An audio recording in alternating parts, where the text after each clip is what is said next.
In this lecture, we'll learn about compound journal entries. Now, what is a compound journal entry? Compound journal entry is an entry where there are more than one debit or one credits, or it's an entry where it is a mixture of two journal entries or three journal entries. Such entries are called as compound entries.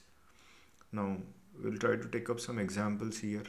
We have an example here: sold goods to to Messrs. Retail Traders on credit rupees 5 lakh, and they have promised to pay us in 3 months. So what we have done is we have sold some goods to a buyer.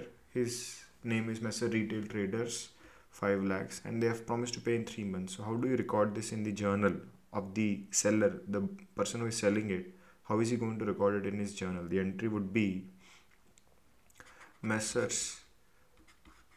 Retail Traders. Let us say the date of the transaction was on 1st January 21. So let here 1st January 21.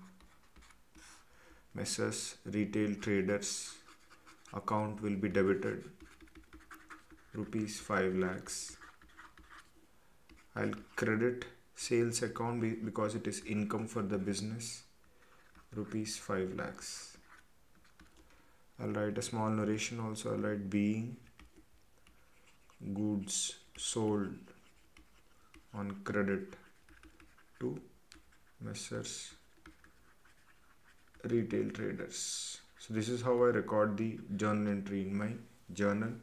The logic being retail traders are personal account, receiver debit, sales is incomes, and nominal account credit. If you want, I'll write down the logic also. Messrs. Retail Traders, personal account, receiver, they owe money to us, so they have to be debited. Then sales account is nominal account. When I sell goods, it is an income for the business. Nominal account, income, hence credit. Next, this is not a compound entry, this is a very simple journal entry. Now comes the next transaction. On 1st February 2021, that is after 1 month, Messrs. Retail Traders pay rupees 4,90,000 in full settlement.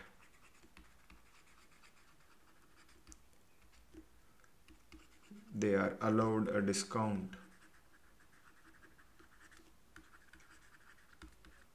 of rupees 10,000.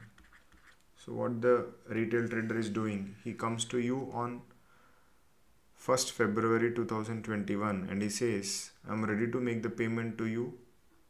I owe you 5 lakh rupees. Out of that, I'll pay only 4,90,000 and allow me the balance amount as discount. Why am I going to give him a discount? As per our original terms, they had 3 months time to make the payment from the date of the transaction. But he is coming early. That means without using the period available to him, he is coming us 2 months early and is saying us that I'll pay you the entire amount, but you have to give me some discount. We will agree because we are going to realize the cash early. We are going to receive the cash 2 months earlier than the due date.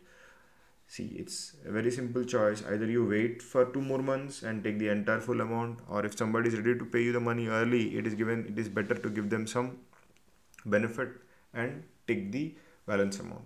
So we are ready to give them a discount of 10,000 and we are ready to settle the account for 4,90,000. So what is journal entry I am going to record? Let us say he is paying us cash.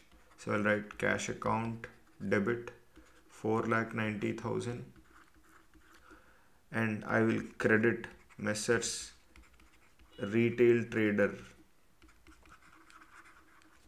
account with 5 lakhs. Why?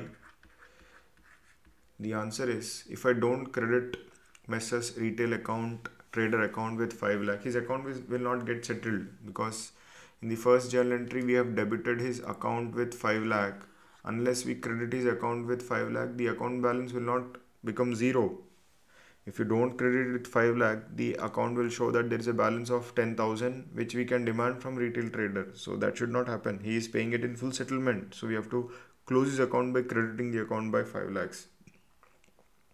Now the difference between this amount 4,90,000 what we have received and we have settled the account of Mrs. Retail Trader by crediting him with 5 lakh. So we have lost, or we have incurred a loss, or we can say an expense of 10,000. This expense is debited to discount account. So discount account is debited with 10,000. If you want, you can use the prefix by. Even if you don't use the prefix by, that also does not make a difference. In the olden days, they used to use this prefix of by, but today, nowadays, we don't use it. So this is how I record the journal entry. Actually, this journal entry is a mixture of two journal entries. I'm sorry.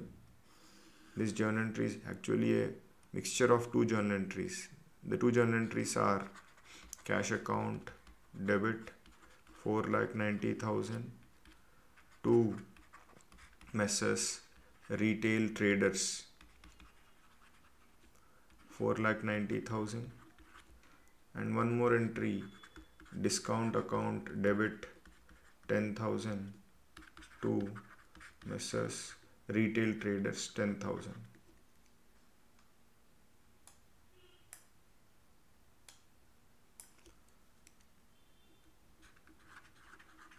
So these two entries, when they are clubbed, what happens is cash account and discount account cannot get added because they are two separate accounts. That is why they are appearing as two line items here.